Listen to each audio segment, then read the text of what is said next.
video, so it's gonna be quite some time before we're finished with the rest of them. Some of them are interesting, some of them deserve their video entirely on their own, but we're gonna do 2 a day.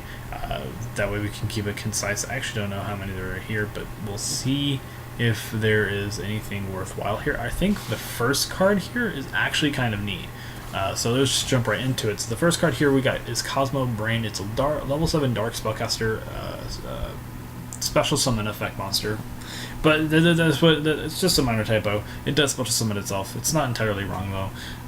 But it has 1500 attack and 2450 defense, and cannot be normal summon, set, and must be first special summon from the hand by sending 1 non-effect monster from your hand or face up from the field to the graveyard. I believe you can technically play this in tunes since they're not considered effect monsters, like quote unquote.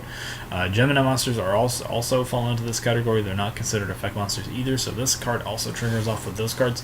Not that that stuff is exactly relevant, but it is worth mentioning. Simultaneously, you can play this in World Legacy or your World Chalice, discard your Shine Balls or your Vanilla Chosen, and have this card be pretty good as just a live card. Though I'm not sure if this card's built for that deck though. It is pretty mediocre in the stat line aside from maybe the defense, and the fact that it's special summonable is pretty easy to do.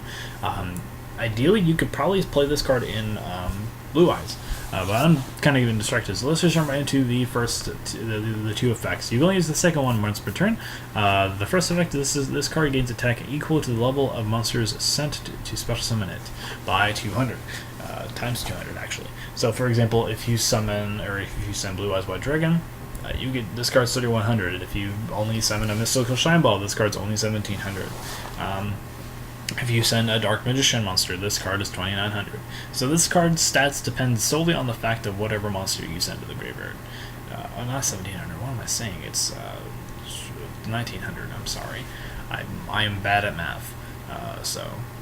But the second effect, I think, is what makes this card shine above the rest of the stuff here. Is you contribute 1 effect monster you control and special summon 1 normal monster from your hand deck. So ideally, let's speculate a situation in which this is actually viable. So for example, let's just say you don't want to really synchro summon with this card because you're saving it for something better, or whatever. You're sending it for the Shining Dragon. So you activate, or something like that, you're saving it for some reason.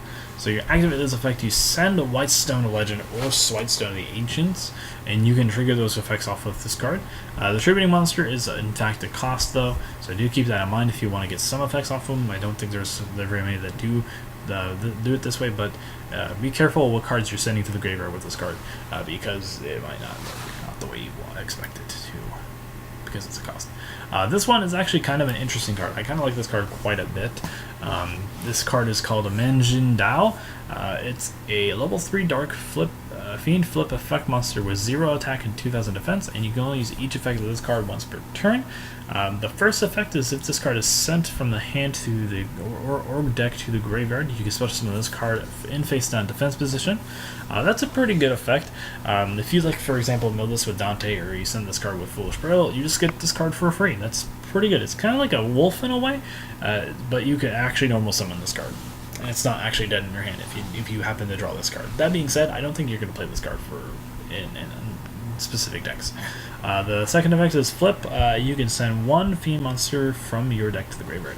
Again, like I said, I'm not sure if this has its home in Burning Abyss and PK Fire, though I'm not sure you're going to run this slow of a card in that deck.